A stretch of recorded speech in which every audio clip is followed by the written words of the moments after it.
नमस्कार पुणी थरे स्वागत आमर एही आलोचना को आमे फकीरमोहन सेनापतिंको कालजय सृष्टि सबुको एठी गभीर भावे बुझिबाकु चेष्टा करुछे। हाँ स्वागत समस्तंकु। आज आमे आगकु बढ़िबा छमाण आठ गुंठ उपन्यासर 15 परिच्छेद सहित और यार शीर्षक हेउछि बाघ सिंह वंश।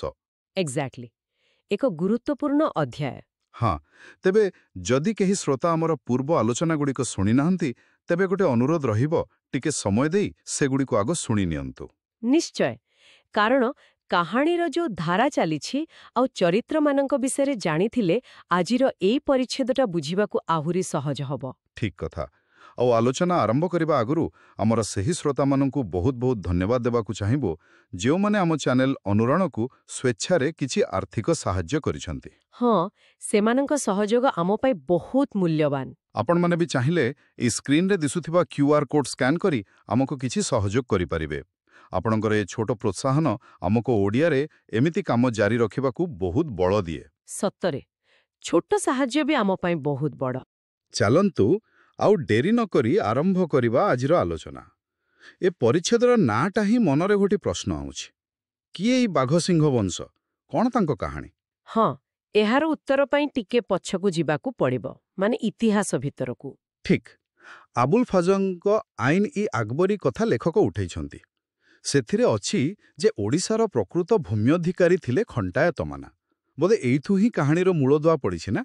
एकदम ठीक कथा। एटा बहुत गुरुत्वपूर्ण ऐतिहासिक सूचना जहाकू फकीरमोहन एठी व्यवहार करिछंती।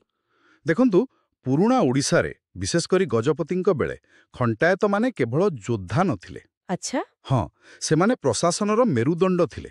गजपति दरबार रे खंडा चलैबाठू आरंभ करी लेखनी चलैबा जाए माने प्राय सबु गुरुत्वपूर्ण काम एमानंक हातरे थिला। ओहो आउ मजा कथा होउची सेमाने ए सेवा पाई सीधा सड़क दरमा पाउ नथिले।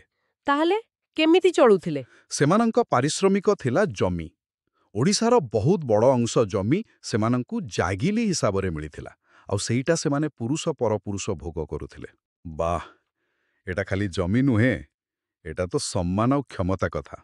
एकदम सम्मान क्षमता सामाजिक प्रतिष्ठा सबु किछि ए व्यवस्था रे राजांकर भी सुविधा थिला आउ खंटायत माने भी राज्य पाई निष्ठार सह काम करुथिले। बढ़िया व्यवस्था तो आउ एई खंटायत मानंक पाई ही तो ओडिसा एते काल निज स्वाधीनता रखि पारिथिला। निश्चय मु गोटे कथा सुनिछि जेते बेले पठाण माने बंगला पटु आसिले सेमाने कुआरे 3 वर्षरु बेसी चेष्टा करिबी सुवर्ण रेखा नदी पारी ही पारिलेनी। हाँ हाँ से कथा अछि। कल्पना करंतु ताहेने की प्रतिरोध थिबो सेमानंक वीरत्वर कथा कौन कहिबा। सत्रे आउ गोटे मजा कथा होछि ए जो पाइक माने थिले सेमाने सबु बेले राजधानी रो रहु नथिले। अच्छा प्रत्येक दलपति निज पाइक मानंकु नेई गोटे निर्दिष्ट जगारे रहुथिले। से जगह को कहुथिले चक्र माने गोटे सामरिक बस्ती भଳି। आउ से दलपति माने जोठी एकाठी होउथिले अभ्यास करुथिले कथावार्ता होउथिले से जगाटार ना थिला चौपाड़ी। चौपाड़ी ए नाटा सुनिबाकू भारी अलगा लागुची काहे कि एमती ना किछि कारण अछि। हाँ निश्चय अछि। चौ माने चारि एठी मुख्यतः चारि प्रकार विद्या चर्चा होउथिला। ओहो कौन कौन सेगुड़ा?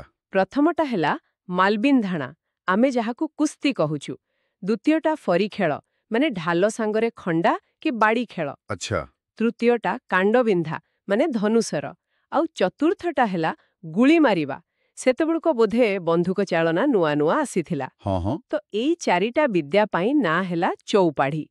परे जेतेबेले गजपति शासन दुर्बल हेला आउ मुगल माने आसिले राजा टोडरमल एही बड़ बड़ चौपाढ़ी गुड़ी को गोटे प्रकार सरकारी मान्यता देई किल्ला नामरे बंदोबस्त कले। ओहो बुझिली।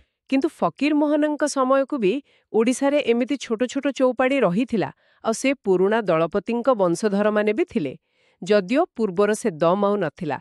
लेखक कहिसंती अयोग्य वंशधर। वाह कि गभीर इतिहास एई बाघ सिंह वंश पछारे। तेबे आम कहानीर ए परिवार होउछंती से पुरुणा दलपतिंक भितर जणंकर वंशधर। एमानंकर सांज्ञा हेला मल्ल। हाँ साधारण परिचय। किंतु गोटे परंपरा अछि जे परिवार रो बड़ पुओ जीए से जायगिरी पाए तांको बाघ सिंह उपाधि मिले। एकदम से उत्तराधिकारी। आउ बाकी जो सान भाई माने रहिले ସେମାନଙ୍କୁ ଯାହା ମିଳେ ତାକୁ କହନ୍ତି ଭାତିଆ। ସେ ଗାଉଁଲି କଥାଟା ଅଛି ପରା, ପଦା ଭୂଇଁରେ ଗବଦାରୁ। ହଁ ସେଇଆ। ମୂଳ ଗଛରୁ ବାହାରିଗଲେ ଶାଖାର ସେତେ ଜୋର ରହେନି। ମୂଳ ଜାୟଗିରିଟା ବଡ଼ପୁଅ ପାଖରେ ରହିଲା। ଏ ବାଘସିଂହ ବଂଶ ଯଦିଓ ବହୁତ ବଡ଼ ଜମିଦାର ନଥିଲେ, ଛୋଟ ଜାୟଗିରିଦାର ଥିଲେ, ତଥାପି ତାଙ୍କ ଅଞ୍ଚଳରେ ମାନେ ମଫସଲରେ ତାଙ୍କର ଭଲ ନାଁ ଡାକ ଥିଲା। ଲୋକେ ମାନୁଥିଲେ। ହଁ, ଖାତିର କରୁଥିଲେ, ସମ୍ମାନ ଦଉଥିଲେ। ତାଙ୍କର ମୁଖ୍ୟ ଜାଗା ଥିଲା ରତ୍ନପୁର ମୋଜାର ଚଉପାଢ଼ୀ। ସେଇଟା ଥିଲା ନିଷ୍କର ମାହାଲ, ମାନେ ଟ୍ୟାକ୍ସ ଦେବାକୁ ପଡ଼ୁନଥିଲା। ତା ଛଡ଼ା ଫତେପୁର ସରସଣ୍ଡା ବୋଲି ଗୋଟେ ତାଲୁକ ଆଉ କିଛି ଛୋଟମୋଟ ଜମିଦାରୀ ବି ଥିଲା। କିନ୍ତୁ ସବୁବେଳେ ତ ସମୟ ସମାନ ନଥାଏ। ଏମାନଙ୍କ ପାଇଁ ପରିବର୍ତ୍ତନ ଆସିଲା ନଟବର ଘନଶ୍ୟାମ ବାଘସିଂହଙ୍କ ସମୟରେ। ଲେଖକ କହୁଛନ୍ତି ସେ ପୁରା ଜମିଦାରୀଟାକୁ ଉଡ଼େଇ ଦେଇଗଲେ। ହଁ, ତାଙ୍କ କଥା ବଡ଼ ଅଜବ। ଲୋକଟା କୁଆଡ଼େ ଭାରି ସାହା ଖର୍ଚ୍ଚି ଥିଲେ। ମାନେ ଖର୍ଚ୍ଚ କଲାବେଳେ ଆଗ ପଛ କିଛି ଦେଖୁନଥିଲେ। ଆଜି ପାଇଁ ଅଛି, କାଲି କ'ଣ ହବ ସେ ଚିନ୍ତା ନାହିଁ। ହାତକୁ ପଇସା ଆସିଲା ମାନେ ଗଲା। ଆଉ ଦାନ କରିବାରେ ତ ବାପରେ। ହଁ, କେହି ଯଦି ଟିକେ ଦୁଃଖ ଜଣେଇ କିଛି ମାଗିଦେଲା, ତାଙ୍କ ପାଟିରୁ ନାଁ ବାହାରୁ ନଥିଲା। ଭାଟ ଭିକାରୀ ଯିଏ ଆସିଲା ସମସ୍ତଙ୍କ ପାଇଁ ଦ୍ୱାର ମେଲା। ଏମିତିକି ଲେଖା ଅଛି, ଲୋକେ ଘରେ ହାଣ୍ଡି ବସେଇକି ସପରିବାର ଆସି ତାଙ୍କ ପାଖରେ ଛିଡ଼ା ହୋଇଯାଉଥିଲେ ସାହାଯ୍ୟ ପାଇଁ। ହଁ, ସେଇଟା ତାଙ୍କର ଗୋଟେ ଚରିତ୍ର ଥିଲା। ଆଉ ତା ସାଙ୍ଗକୁ ଆଉ ଗୋଟେ ବଡ଼ ସଉକ ଥିଲା ଖାଇବା ଆଉ ଖୁଆଇବାରେ। ସେଥିରେ ବି ପ୍ରଚୁର ପଇସା ଖର୍ଚ୍ଚ କରୁଥିଲେ। ଆଚ୍ଛା। ଗାଁ ଲୋକେ ଏବେ ବି କହନ୍ତି, ବାଘସିଂ ଯାହାକୁ ଥରେ ସରୁ ଚୁକୁଳି, ନଡ଼ିଆ ପୁରଦିଆ ମଣ୍ଡା କିମ୍ବା ପାଳୁଆ କ୍ଷୀରି ଖୁଆଇଛନ୍ତି, ସେ ଲୋକ ଜୀବନରେ ସେ ସ୍ୱାଦ ଭୁଲିବନି। ବାଃ, ଭଲ ଲୋକ ଥିଲେ। କିନ୍ତୁ ସେଇ ଅତ୍ୟଧିକ ଖର୍ଚ୍ଚ, ସେ ଦାନ, ସେ ଭୋଜିଭାତ, ଏସବୁର ଫଳ କ'ଣ ହେଲା? ତାଙ୍କ ଉପରେ ପାହାଡ଼ ଭଳି ଋଣ ହୋଇଗଲା। ଶେଷରେ ସେ ଲୁଣ ସୁଝିବା ପାଇଁ ସେ ଯୋଉ ଫତେପୁର, ସରଷଣ୍ଢ ଆଦି ଜମିଦାରୀ ଥିଲା, ସବୁ ଗୋଟି ଗୋଟି କରି ବିକିବାକୁ ପଡ଼ିଲା। ଓହୋ, ଦୁଃଖର କଥା। ରହିଲା କ'ଣ ତାହେଲେ? ରହିଗଲା କେବଳ ସେଇ ପୁରୁଣା ନିଷ୍କର ଖନ୍ତାୟତୀ ମାହାଲଟା, ଯୋଉଟା ବୋଧେ ବିକ୍ରି ହେଇପାରିଲାନି କି କାହାରି ନଜର ପଡ଼ିଲାନି। ଦେଖନ୍ତୁ କେମିତି ସେ ସାମନ୍ତବାଦୀ ଗର୍ବ ଆଉ ଅପରିଣାମଦର୍ଶିତା ଗୋଟେ ବଂଶକୁ ତଳକୁ ନେଇ ଆସିଲା। ହଁ, ସତରେ। ତେବେ ନଟବର ଘନଶ୍ୟାମ ବାଘସିଂହଙ୍କ ପରେ ତାଙ୍କର 4 ପୁଅ ରହିଲେ। ବଡ଼ ପୁଅ ଭୀମସେନ, ଯିଏ ବାଘସିଂହ ହେଲେ। ଆଉ ବାକି 3 ଜଣ ସାନ ଭାଇ ପ୍ରହ୍ଲାଦ ମଲ୍ଲ, କୁଚୁଡ଼ି ମଲ୍ଲ ଆଉ ବଳରାମ ମଲ୍ଲ। ଭଲ କଥା ହେଉଛି, ଏମାନେ କିନ୍ତୁ ବାପାଙ୍କ ପରି ନଥିଲେ। ନା, ସେମାନେ ବୋଧେ ବାପାଙ୍କ ଭୁଲର କିଛି ଶିଖିଥିଲେ। ସେମାନେ ଭାରି ସାବଧାନରେ ଚଳୁଥିଲେ, ହିସାବ କିତାବ କରି। ହଁ, ବୁଝି ସାରିଥିଲେ ଯେ ଆଗଦିନ ଆଉ ନାହିଁ। ଏକଦମ। ପୂର୍ବର ସେ ଧନ ସମ୍ପତ୍ତି ତ ନଥିଲା, ତେଣୁ ବାସ୍ତବତାକୁ ମାନିବାକୁ ପଡ଼ିଲା। ତଥାପି କୌଣସି ମତେ ଚଳି ଯାଉଥିଲେ। ଲେଖକ ଗୋଟେ ବଢ଼ିଆ କଥା ଲେଖିଛନ୍ତି, ଏକ ରକମେ ଦୁଃଖେରାମ ସୁଖେରାମ ଚଳିଯାଏ। ହଁ, ମାନେ କଷ୍ଟମଷ୍ଟେ ଚାଲିଥିଲା। ସେଇଆ, କେବେ ଦୁଃଖ ତ କେବେ ସୁଖ। କିନ୍ତୁ ଗୋଟେ କଥା ଥିଲା, ସେମାନେ ଯେ ପୁରୁଣା ଖାନଦାନୀ ଘରର ଲୋକ, ଏ କଥା ଗାଁ ଲୋକେ ଭୁଲି ନଥିଲେ। ତେଣୁ ଏବେ ବି ଲୋକେ ମାନୁଥିଲେ, ଟିକେ ଭୟ ବି କରୁଥିଲେ, ସମ୍ମାନ ବି ଦଉଥିଲେ। ସେଇ ପୁରୁଣା କଥାଟା ପରି ପାଟ ଚିରିଲେ ପାଟ କନା। ଏକଦମ। ଅବସ୍ଥା ଖରାପ ହେଲେ ବି ମୂଳ ଗୁଣ କିଛି ରହିଥାଏ। ସେ ପୁରୁଣା ପ୍ରତିଷ୍ଠା ପୁରା ମରି ନଥିଲା। ଆଚ୍ଛା, ଏବେ ଏମାନେ ଯୋଉ ଗାଁରେ ଅଛନ୍ତି, ସେ ରତ୍ନପୁର ମୌଜା, ସେଠି ଆଉ କିଏ ସବୁ ରହୁଛନ୍ତି କି? ଖାଲି ବାଘସିଂ ପରିବାର? ନା, ଖାଲି ସେମାନେ ନୁହନ୍ତି। ସେଠି ବାଘସିଂ ଘର ଛଡ଼ା ଆହୁରି 18 ଘର ଲୋକ ଅଛନ୍ତି। ଓହୋ, କିଏ କିଏ ସେମାନେ? ସେମାନଙ୍କ ଭିତରେ ଅଛନ୍ତି ଗୌଡ଼, ଭଣ୍ଡାରୀ, ରାଢ଼ୀ ବୋଲି ଗୋଟେ ଜାତି, ଗୁଡ଼ିଆ ଆଉ ପୁଅ ଭାୟାମାନେ ବୋଧେ ବାଘସିଂହଙ୍କ ଦୂର ସମ୍ପର୍କୀୟ ହୋଇଥିବେ କି ସେମାନଙ୍କ ଉପରେ ନିର୍ଭର କରୁଥିବେ। ଆଚ୍ଛା। ଆଉ ଗୁରୁତ୍ୱପୂର୍ଣ୍ଣ କଥା ହେଲା, ଏ ସବୁ 18 ଘର ଲୋକ ବାଘସିଂହଙ୍କ ପୂର୍ବପୁରୁଷଙ୍କଠୁ କିଛି କିଛି ଜମି ଜାୟଗିରି ଭାବେ ପାଇଛନ୍ତି, ଆଉ ସେଇଟା ପୁରୁଷାନୁକ୍ରମେ ଭୋଗ କରୁଛନ୍ତି। ତା ବଦଳରେ କିଛି କରନ୍ତି ନିଶ୍ଚୟ? ହଁ, ଯେତେବେଳେ ଦରକାର ପଡ଼େ ସେମାନେ ବାଘସିଂହଙ୍କ ଘରେ ବେଠି କରନ୍ତି, ମାନେ ବିନା ପଇସାରେ କାମ କରିଦିଅନ୍ତି। ଏଟା ସେଇ ପୁରୁଣା ସାମନ୍ତବାଦୀ ସମ୍ପର୍କର ଗୋଟେ ଅଂଶ। ଆଉ ପୁରୋହିତ? ହଁ, ତାଙ୍କ ପୁରୋହିତ ବି ସେଇ ଗାଁରେ ରହନ୍ତି। ତେବେ ଗାଁର ସମାଜଟା ପୁରା ପାରମ୍ପରିକ ଢାଞ୍ଚାରେ ଚାଲିଛି। ଆଉ କେ? ହଁ, ଆହୁରି ଅଛନ୍ତି। ଏମାନଙ୍କ ଛଡ଼ା 8 ଘର ଡମ୍ ପରିବାର ବି ସେଠି ରହନ୍ତି। ଆଚ୍ଛା, ଡମ୍ ପରିବାର। ତାଙ୍କର କ'ଣ କାମ?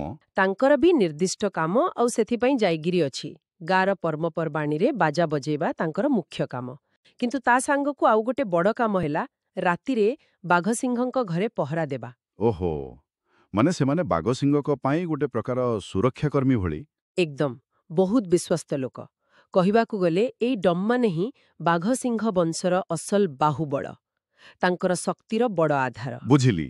ଏ ପୁରା ପୃଷ୍ଠଭୂମିଟା ଜାଣିଲା ପରେ ଏବେ ମୂଳ କାହାଣୀକୁ ଆସିବା, ଯୋଉଠି ପ୍ରକୃତ କଳିଟା ଲାଗିଛି। ଲେଖକ କହୁଛନ୍ତି ଗଲା 3 ବର୍ଷ ହେଲା ମଙ୍ଗରାଜଙ୍କ ସାଙ୍ଗରେ ଏ ବାଘସିଂହ ବଂଶର ଭାରି ଝଗଡ଼ା। ହଁ, ସେଇଠି ହିଁ ଅସଲ କଥା। ଆମେ ତ ଜାଣିଛେ ମଙ୍ଗରାଜଙ୍କୁ, ଭାରି ଚାଲାକ ଲୋକ। ମାଲି ମୋକଦ୍ଦମା କୋର୍ଟ କଚେରୀରେ ପୁରା ମାହିର। ଫକୀର ମୋହନ ତାଙ୍କୁ ଜାହାବାଜ କହିଛନ୍ତି। ହଁ, ଜାହାବାଜ। କିନ୍ତୁ ଗୋଟେ କଥା, କ'ଣ? ଯେତେବେଳେ ଠେଙ୍ଗାବାଡ଼ି କଥା ଉଠେ ସେତେବେଳେ ସେ ପୁରା ଡରିକି ଘରେ ପଶନ୍ତି, ବାହାରକୁ ବାହାରନ୍ତିନି। ଠିକ୍। ଆଉ ଅନ୍ୟପଟେ ଏ ବାଘସିଂହ ବଂଶ, ତାଙ୍କର ବିଶ୍ୱାସ ହେଉଛି ଠେଙ୍ଗା ସର୍ବାର୍ଥ ସାଧିକା, ମାନେ ବାଡ଼ିରେ ହିଁ ସବୁ ସମାଧାନ। ଦୁଇଟା ପୁରା ଅଲଗା ଚିନ୍ତାଧାରା। ଏକଦମ। ଆଉ ବାଘସିଂହଙ୍କର ଏ ଠେଙ୍ଗାର ମୁଖ୍ୟ ଭରସା ହେଲେ ସେହି 8 ଘର ଡମ୍। ସେମାନଙ୍କର ଏତେ ଡର ଯେ ମଙ୍ଗରାଜଙ୍କ ଲୋକ ରତ୍ନପୁର ପାଖ ମାଡ଼ିବାକୁ ବି ସାହସ କରନ୍ତିନି। ସେମାନେ ହିଁ ବାଘସିଂହଙ୍କ ପାଇଁ ଗୋଟେ ସୁରକ୍ଷା କବଚ ଭଳି ଥିଲେ। କିନ୍ତୁ ମଙ୍ଗରାଜ କ'ଣ ଚୁପ୍ ବସିବା ଲୋକ? ନିଶ୍ଚୟ କିଛି ଚାଲ କରିଥିବେ। ନିଶ୍ଚୟ କରିଛନ୍ତି। ଏଇଠି ଗୋଟେ ବଡ଼ ମୋଡ଼ ଆସିଲା। ହଠାତ୍ ଦେଖାଗଲା ସେହି 8 ଘର ବାମଙ୍କୁ ପୋଲିସ ଧରି ନେଇଗଲା। କାହିଁକି? କ'ଣ ହେଲା? ଅଭିଯୋଗ ହେଲା ଯେ ସେମାନେ କୁଆଡ଼େ ନିଜ ବାଡ଼ିରେ ଚୋରା ମାଲ ପୋତି ରଖିଥିଲେ, ଆଉ ସେଇ ଅପରାଧରେ ସମସ୍ତଙ୍କୁ ଜେଲ୍ ପଠେଇ ଦିଆଗଲା। ବାପରେ, ଏଇଟା ତ ବାଘସିଂହଙ୍କ ପାଇଁ ବହୁତ ବଡ଼ ଧକ୍କା। କିନ୍ତୁ ଗାଁ ଲୋକେ କ'ଣ ଏ କଥା ମାନିଲେ? ମୋଟେ ନୁହେଁ। ଗାଁରେ ଗୁଜୁଗୁଜୁ ଚାଲିଲା ଯେ ଏ ଡମମାନେ ଜୀବନରେ କେବେ ଚୋରି କରିନାହାନ୍ତି। ଏସବୁ ପଛରେ ନିଶ୍ଚୟ ମଙ୍ଗରାଜ ଅଛନ୍ତି। ଟଙ୍କା କାମ କରିଛି ବୋଧେ? ସେଇଆ ତ ଶୁଣାଗଲା। କୁହାଗଲା ଯେ ଏ କାମଟା ପାଇଁ ମଙ୍ଗରାଜ କୁଆରେ 2 ଥଳି ଟଙ୍କା ଖର୍ଚ୍ଚ କରିଛନ୍ତି। ଦେଖନ୍ତୁ କେତେ ଚତୁରତାର ସହ ମଙ୍ଗରାଜ ଆଗ ବାଘସିଂହଙ୍କ ଠେଙ୍ଗାକୁ ହିଁ ଭାଙ୍ଗିଦେଲେ। ହଁ, ପୁରା ଚାଲ, ଆଇନ ଆଉ ପଇସାକୁ ବ୍ୟବହାର କରି। ଏକଦମ। ଆଇନର ଅପବ୍ୟବହାର ଆଉ ପଇସାର ଖେଳ। ଏହାପରେ କ'ଣ ହେଲା? ପରିସ୍ଥିତି ଆହୁରି ବିଗିଡ଼ିଲା ନିଶ୍ଚୟ। ହଁ, ନିକଟରେ ଆଉ ଗୋଟେ କାଣ୍ଡ ହେଲା। ମଙ୍ଗରାଜଙ୍କର ଯୋଉ ବୁଲା ଗୋରୁ ଅଛନ୍ତି, ମାନେ ଉଦୁଆଁ ଗୋରୁ, ସେମାନେ ପଲ୍ଲ ହେଇଯାଇ ରତ୍ନପୁର ମୌଜାରେ ପଶି ଲୋକଙ୍କ ଫସଲ ପୁରା ନଷ୍ଟ କରିଦେଲେ। ଓହୋ, ଏଥର ତ ବାଘସିଂହ ଭାଇମାନେ ଚୁପ୍ ରହିନଥିବେ। କେମିତି ରହିବେ? ରାଗରେ ପୁରା ଜଳିଗଲେ। ସେମାନଙ୍କ ଭିତରୁ ଯିଏ ସାନ, ବଳରାମ ମଲ୍ଲ, ସିଏ ଆଉ ନିଜକୁ ସମ୍ଭାଳି ପାରିଲେନି। କ'ଣ କଲେ? ସେ ସିଧା ଗଲେ ପାଖ ଗାଁ ଗୋବିନ୍ଦପୁରକୁ, ଯୋଉଠି ମଙ୍ଗରାଜ ଗୋଟେ ଦୋକାନ ପିଣ୍ଡାରେ ବସିଥିଲେ। ସେଠି ସମସ୍ତଙ୍କ ଆଗରେ ବଳରାମ ମଲ୍ଲ ମଙ୍ଗରାଜଙ୍କୁ 2 ପଦ ଶୁଣେଇ ଦେଲେ, ବୋଧେ ଭଲ ଭାବରେ ଝାଡ଼ିଦେଲେ। ଆଉ ମଙ୍ଗରାଜ? ମଙ୍ଗରାଜ ପୁରା ଚୁପ୍, କାରଣ ସେ ଜାଣିଛନ୍ତି ବଳରାମ ମଲ୍ଲଙ୍କ ସହ ମୁହାଁମୁହିଁ ହେଲେ କ'ଣ ହବ। ତାଙ୍କ ପାଖରେ ସେ ବଳ ନାହିଁ, ସେ ଖାଲି ପଛରୁ ଛୁରୀ ମାରିବା ଲୋକ। ଆଉ ଗୋଟେ କଥା ମନେ ରଖିବା ଦରକାର, ଗୋବିନ୍ଦପୁର, ଯୋଉଠି ମଙ୍ଗରାଜ ରହନ୍ତି, ସେଇଟା ରତନପୁରଠୁ 2 କୋଶ ଦୂର। ହଁ, ଟିକେ ଦୂର। କିନ୍ତୁ 2ଟା ଗାଁର ଚାଷ ଜମି ପାଖାପାଖି ଲାଗିକି ଅଛି। ସେଥିପାଇଁ ମଙ୍ଗରାଜଙ୍କର ଗୋରୁ ସହଜରେ ରତନପୁର ବିଲରେ ପଶି ଫସଲ ଖାଇଯାଉଛନ୍ତି। ଆଉ ଏଇଟା ବାରମ୍ବାର ହୋଉଥିବାରୁ ଏଇଟା ହିଁ ଏବେ 2 ପକ୍ଷଙ୍କ ଭିତରେ କଳିର ମୂଳ କାରଣ। ବାଃ, କି ଜଟିଳ ପରିସ୍ଥିତି! ତେବେ ଏପରି ପରିଚ୍ଛେଦଟାକୁ ଯଦି ଆମେ ଦେଖିବା, ଏଥିରେ ବହୁତ କିଛି ଅଛି। ଆମେ ଦେଖିଲେ ଖନ୍ତାତଙ୍କର ଗୌରବମୟ ଅତୀତ, ତାଙ୍କର ଶକ୍ତି ସମ୍ମାନ। ହଁ, ତାଙ୍କର ଅବଦାନ। ତାପରେ ଦେଖିଲେ ସେଇ ପରମ୍ପରାର ଗୋଟେ ବଂଶ, ବାଘସିଂହ ବଂଶ, କେମିତି ନଟବର ଘନଶ୍ୟାମଙ୍କର ବେହିସାବୀ ଖର୍ଚ୍ଚ ପାଇଁ ତଳକୁ ଖସିଗଲେ। ଆର୍ଥିକ ଅବସ୍ଥା ଦୁର୍ବଳ ହେଇଗଲା। ହଁ, କିନ୍ତୁ ତାଙ୍କର ପୁରୁଣା ସମ୍ମାନ କିଛିଟା ଥିଲା। ଆଉ ଶେଷରେ ମଙ୍ଗରାଜଙ୍କ ଭଳି ଜଣେ ନୂଆ ଧରଣର ଶକ୍ତିଶାଳୀ ଲୋକ ସହ ତାଙ୍କର ସଂଘର୍ଷ, ଯିଏ ବୁଦ୍ଧି, କୌଶଳ ଆଉ ପଇସା ବଳରେ ଆଗକୁ ବଢ଼ୁଛନ୍ତି। ଏକଦମ ଠିକ୍ ସାରାଂଶ। ଏ ଅଧ୍ୟାୟଟା ସତରେ ସେ ସମୟର ସମାଜ ଆଉ ଅର୍ଥନୀତିରେ ଯୋଉ ପରିବର୍ତ୍ତନ ଆସୁଥିଲା, ତାର ଗୋଟେ ଚିତ୍ର ଦଉଛି। ଆମେ ଏଥିରେ କେତେ ଗୁରୁତ୍ୱପୂର୍ଣ୍ଣ କଥା ଦେଖିପାରୁଛି। ଯେମିତିକି ପୁରୁଣା ସାମନ୍ତବାଦୀ ଶକ୍ତି କେମିତି କମି କମି ଯାଉଛି। ଦ୍ୱିତୀୟରେ, ବିନା ବିଚାରରେ ଖର୍ଚ୍ଚ କଲେ କି ଭୟଙ୍କର ଅବସ୍ଥା ହୁଏ। ତୃତୀୟରେ, ଗାଁ ଗହଳିରେ କେମିତି ସାମାଜିକ ସମ୍ପର୍କ ଆଉ କ୍ଷମତାର ସମୀକରଣ ବଦଳୁଛି। ହଁ, ସେଇଟା ବହୁତ ସ୍ପଷ୍ଟ। ଆଉ ସବୁଠୁ ବଡ଼ କଥା, ଯୋଉଟା ଏବେ ବି ସତ ଲାଗେ, ତାହା ହେଲା ପାରମ୍ପରିକ ଶକ୍ତି, ମାନେ ସେ ବାହୁବଳ ବା ଠେଙ୍ଗାର ଶକ୍ତି, ଆଉ ନୂଆ ଯୁଗର ଚାଲାକି, ମାନେ ଆଇନର ପେଞ୍ଚ, ମାଲି ମୋକଦ୍ଦମା ଆଉ ପଇସାର ବଳ, ଏ ଦୁଇଟା ଭିତରେ ସଂଘର୍ଷ। ଏକଦମ। ଆପଣ ଟିକେ ଭାବନ୍ତୁ, ଏ କଥା କ'ଣ ଖାଲି ସେତେବେଳେ ସତ ଥିଲା? ଆଜି ଆମ ସମାଜରେ କ'ଣ ଏମିତି ହଉନି? ଜମିବାଡ଼ି ବିବାଦ, କ୍ଷମତା ପାଇଁ ଲଢ଼େଇ, ଆଉ କେମିତି ଚତୁର ଲୋକମାନେ ଆଇନର ଫାଙ୍କରେ ଗଳି ବା ପଇସା ଦେଇ ଦୁର୍ବଳ ଲୋକଙ୍କୁ ହଇରାଣ କରୁଛନ୍ତି। ହଁ, ନିଶ୍ଚିତ ଭାବରେ ଫକୀରମୋହନଙ୍କ ଲେଖା ସବୁବେଳେ ପ୍ରାସଙ୍ଗିକ। ସମୟ ବଦଳିଛି, ହେଲେ ମଣିଷର ସ୍ୱଭାବ। ହଁ, ସେଇଆ, ସେଥିରେ ବେଶୀ ପରିବର୍ତ୍ତନ ହେଇନି ବୋଧେ। ଆଜିର ଏଇ ଆଲୋଚନା ଶେଷରେ ମୋ ମନରେ ଗୋଟେ ପ୍ରଶ୍ନ ଆସୁଛି, ଯାହା ଶ୍ରୋତାମାନେ ବି ଭାବିପାରିବେ। ଆମେ ଦେଖିଲେ କେମିତି କ୍ଷମତାଟା ସେ ଶାରୀରିକ ବଳ ଠେଙ୍ଗାରୁ ଧୀରେ ଧୀରେ ଆଇନର ଚାଲାକି ମାଲି ମାମଲା ଆଡ଼କୁ ଯାଉଛି। ବାଗସିଂ ଦୁର୍ବଳ ହେଉଛନ୍ତି, ମଙ୍ଗୁରାଜ ଶକ୍ତିଶାଳୀ ହେଉଛନ୍ତି। ଏ ଯୋଉ ପରିବର୍ତ୍ତନ, ଏଇଟା କ'ଣ ଖାଲି ଏ କାହାଣୀ ଭିତରେ ଅଛି, ନା ଏହା ସେ ସମୟର ଆଉ ଏପରିକି ଆମ ଆଜିର ସମାଜର ଗୋଟେ ବଡ଼ ସତ୍କୁ ଦେଖାଉଛି? କ୍ଷମତାର ରୂପ କ'ଣ ସତରେ ଏମିତି ବଦଳିଛି? ଏଇଟା ନିଶ୍ଚୟ ଗଭୀର ଭାବେ ଚିନ୍ତା କରିବାର ବିଷୟ। ଆଶା କରୁଛୁ ଆଜିର ଏ ଆଲୋଚନା ଶ୍ରୋତାମାନଙ୍କୁ ଭଲ ଲାଗିଥିବ। ଆଗାମୀ ପରିଚ୍ଛେଦର ଆଲୋଚନା ପାଇଁ ଆମ ଚ୍ୟାନେଲ ସହ ଯୋଡ଼ି ହୋଇ ରୁହନ୍ତୁ। ହଁ, ଆଗକୁ ଆହୁରି ରୋଚକ କାହାଣୀ ଆସିବ। ଆଉ ହଁ, ଯଦି ଆପଣମାନେ ଚାହୁଁଛନ୍ତି ଆମେ ଆଉ କେଉଁ ଓଡ଼ିଆ ଉପନ୍ୟାସ ଉପରେ ଏମିତି ଆଲୋଚନା କରୁ, ତେବେ ଦୟାକରି କମେଣ୍ଟରେ ଜଣାନ୍ତୁ। ଆମେ ନିଶ୍ଚୟ ଚେଷ୍ଟା କରିବୁ। ଆପଣମାନଙ୍କ ମତାମତ ଆମ ପାଇଁ ବହୁତ ମହତ୍ତ୍ୱପୂର୍ଣ୍ଣ। ଶେଷରେ ଆମ ଚ୍ୟାନେଲ ଅନୁରଣକୁ ଲାଇକ୍, ସେୟାର, କମେଣ୍ଟ ଆଉ ସବସ୍କ୍ରାଇବ କରିବାକୁ ଭୁଲିବେ ନାହିଁ। ହଁ, ଦୟାକରି ଅଧିକରୁ ଅଧିକ ସେୟାର କରନ୍ତୁ। ଆପଣମାନଙ୍କର ସହଯୋଗ ହିଁ ଆମ ଏହି ଓଡ଼ିଆ ଚ୍ୟାନେଲକୁ ଆଗକୁ ନେବାରେ ସାହାଯ୍ୟ କରିବ। ନୂଆ ଅଧ୍ୟାୟର ସୂଚନା ପାଇବା ପାଇଁ ବେଲ୍ ଆଇକନକୁ ନିଶ୍ଚୟ ଦବାନ୍ତୁ। ଧନ୍ୟବାଦ। ଆଜି ପାଇଁ ଏତିକି। ଧନ୍ୟବାଦ।